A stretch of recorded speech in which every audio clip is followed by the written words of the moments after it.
हाय सगळ्यांना, कसे आहात? तर बघा, आज आमच्या इथं वाढदिवस आहे. तर सांगा बरं कोणाचा असेल. तर हा वाढदिवस आहे आमच्या लाडक्या लाडूबाईचा, म्हणजेच माझ्या मुलीचा. तिला आम्ही लाडाने पिल्लू म्हणतो, पण तिचं खरं नाव वीरा आहे. तर बघा, रात्रीचे 12 वाजले होते, म्हणजे 23 एप्रिल, आणि माझ्या पिल्लूचा वाढदिवस सुरू झाला होता. तर आम्ही नाईट सेलिब्रेशन करणार होतो दुसऱ्या दिवशी. त्याच्या आदल्या दिवशीच्या नाईटला पेस्ट्री आणून मस्त बड्डे सेलिब्रेट केला. तर बड्डेला कोणच नाही बरं का, फक्त आमची फॅमिलीच होती.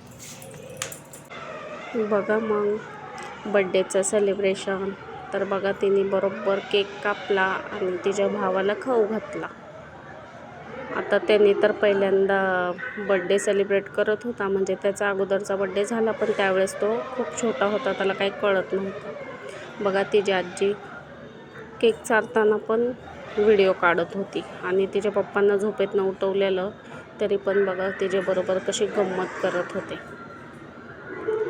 तर असे गंमत-जम्मतमध्ये 1 वाजला होता. मग त्याच्यानंतर झोपलो, कारण दुसऱ्या दिवशी स्कूल होती.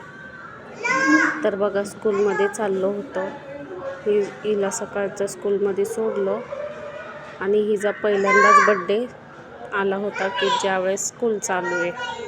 तर बघा, आम्ही चाललो होतो मस्तपैकी तिला सरप्राईज घेण्यासाठी. तर बघा, दादा तर झोपलेला हवेने, मी हे जागेच होतो. बघा कसे मस्तपैकी आलो आम्ही. हे आहे इंस्टाग्राम फेमस मिस्टर गाडीवाला, यांच्या इथं आम्ही आलो होतो तिला गिफ्ट घेण्यासाठी. पण आम्हाला काही तिथं आवडलंच नाही, त्याच्यामुळं आम्ही आमच्या पिंपरीतच आलो आणि मस्तपैकी व्हरायटी बघितली. तर याच्यापैकी आम्ही कोणती गाडी घेतली असेल ते नक्की सांगा कमेंट करून. आणि हे आहे स्कूलमधनं सुटल्यानंतरचा दुपारचा बड्डेचा दिवस.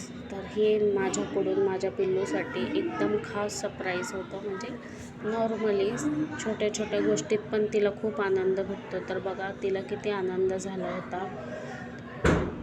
तर ही आहे कंपास. तर याच्यावरती आपण गणितं वगैरे पण सोडवू शकतो, नाही का, त्याच्यामुळं हे. आणि तिच्या पप्पांनी तिला दिलं होतं लेझर लाईट. ती इतकी खूप लांबपर्यंत जाती. तर हा आहे संध्याकाळचा दिवस. आम्ही गाडी आणली घरामध्ये आणि लपवून ठेवली एकदम झाकून वगैरे, आणि संध्याकाळी तिला पाठवलं तिच्या फ्रेंड्सला बोलवायला. तोपर्यंत आम्ही तिला झाकून ठेवली. बघा, तर मग सगळे तिचे फ्रेंड्स आले होते सोसायटीमधले. आणि दादा तर बघा, मला तर नाही का असं आश्चर्य वाटलं, दादाने इतका छान बड्डे एन्जॉय केला ना, रडलाच नाही. नाहीतर पहिले गर्दी बघून खूप रडायचा. तर बघा, तिच्यासाठी गाणे वगैरे बोलले सगळेजण. आणि त्याच्यानंतर आम्ही आलो तिला सरप्राईज जवळ घेऊन. तर बघा, तिला एवढा आनंद झाला होता, तिला असं वाटलेलं की सायकल आहे, कारण आम्ही सायकल घ्यायचा विचार केला होता. पण बघा, तिला अचानक सरप्राईज खूप छान वाटलं. तर बघा, सगळे तिच्या फ्रेंड्स लोकांनी पण आले. मग तिने ती ओपनिंग केली गाडी मस्तपैकी. आणि काय तर आम्ही हार आणायचाच विसरलो होतो, पण ठीक आहे म्हणलं. मग गाडीची पूजा केली, तिला ओवाळून घेतलं मस्तपैकी, आणि मग केक कापायचा सेलिब्रेशन चालू केलं. तर बघा, ही पूर्ण पॅक होती, पण ही बॉक्समध्ये बसून आणता येणार नव्हती, म्हणून आम्ही काय बॉक्समध्ये आणली नाही. तर कशी आहे वेस्पा कमेंट करून नक्की सांगा. बघा, हिचा कलर मला खूप आवडला आहे, व्हाईट आणि स्काय ब्लू. मला हा खूप कलर आवडला. आणि हे गाडीचं मॉडेल पण आणि खूप छान आहे. आणि बघा, किती पण माझी मुलगी कधीच हट्ट करत नाही, आणि केला तरी पण तिला समजवलं ना की नको, ही गोष्ट चांगली नाही. माझी मुलगी कधीच हट्ट करत नाही. त्याच्यामुळं आम्ही विचार केला होता की नाही, हिच्या ह्या बड्डेला आपण तिला छान सरप्राईज द्यायचंच. आणि ती जेव्हापासून झाली आहे ना, तेव्हापासून तिच्या बड्डेला काही ना काही स्पेशल होतच असतं. तसं ह्या वेळेस तिला गाडी घेतली आहे तिची स्पेशल. तर बघा, आता मे महिन्यामध्ये दादाचा पण बड्डे आलेला आहे. तर बघू आता कुठं असू आपण, नाशिकला की इथे.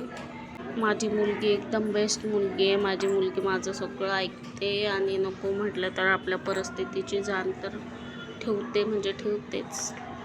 तर बघा आम्ही मस्त ओढून घेतलेलं आहे. माझा दादा किती एन्जॉय करतोय. खूप छान बड्डे सेलिब्रेट झालेला आहे. आणि यावर्षी गुरुवार होता म्हणून काही नॉनव्हेज नाही आणलं, पण 12च्या नंतर आम्ही बिर्याणी खाल्ली होती. तर ही आहे तिची आजी. तिने पण मस्त डोक्यावर पदर बिदर घेऊन ओवळलेला आहे एकदम मस्त. तर बघा जास्त कोणाला बोलवलं नव्हतं. तिची एक बेस्ट फ्रेंड आहे, ते गावाला गेले होते, त्याच्यामुळं ते बड्डेला येऊ शकत नव्हते म्हणून त्यांना बोलवलं नाही. तर बघा ही आहे तिची आजी. तिच्या आजीने पण मस्त गाडीला ओवळलं, दादाला तिला मस्तपैकी एकदम सगळं झालं. नंतर तिच्या फ्रेंड्स लोकांची इच्छा होती की त्यांनी पण तिला ओवाळावं. तर बघा ते लोकांनी पण ओवाळलं ज्यांना ज्यांना आवडत होतं. आणि त्याच्यानंतर मस्त गाडीवरच ठेवून केक कटिंग करून घेतला. तर आता ऐका, सगळ्यात महत्त्वाची गोष्ट म्हणजे केक बरोबर फ्री एक कॅन्डल भेटली होती मला. तर ही आहे कॅन्डल. तर हिचा स्फोट झाला होता. तर ही कॅन्डल शक्यतो तुम्ही लोक प्लीज घेऊच नका, कारण ह्याच्याने बघा चेहऱ्याला पण काही पण दुखापत होऊ शकते. म्हणून माझा नवरा म्हटला की मी जाळतो, कारण त्यांना माहिती होतं. आणि माझा दादा बघा किती छानपणे सगळ्यांसंगत थांबून केक कटिंग करायला एन्जॉय करत होता, मस्त टाळ्या वगैरे वाजवून. नाहीतर कोण एवढं रडतं आणि ते केकला टच करायला पळत असतं. पण माझा दादा असा नाही, एकदम गुड बॉय आहे. एकदम छान पद्धतशीरपणे एकदम थांबला होता, एकदम छान. मला तर इतकं आश्चर्य झालं होतं ना, खूप आवडलं. आणि हा आहे चॉकलेट फ्लेवरचा केक. आणि अजून एक तिच्या चॉईसने आणला होता, तो होता लिची फ्लेवरचा केक. तो आम्ही नंतर कापला. हा पूर्ण चिल्लर पार्टीला वाटला, त्याच्यानंतर तो घरातल्यांसाठी कापला. म्हणजे दोन्ही छानच होते, पण एक तिच्या आवडतीचा होता आणि एक तिच्या पप्पाच्या. त्याच्यामुळं मग असं झालं नाईट बड्डे सेलिब्रेट मोठं. आणि दुसऱ्या दिवशी संध्याकाळी पप्पा आल्यानंतर बघा गाडी घेऊन गेले होते खाली एन्जॉय करायला. चला तर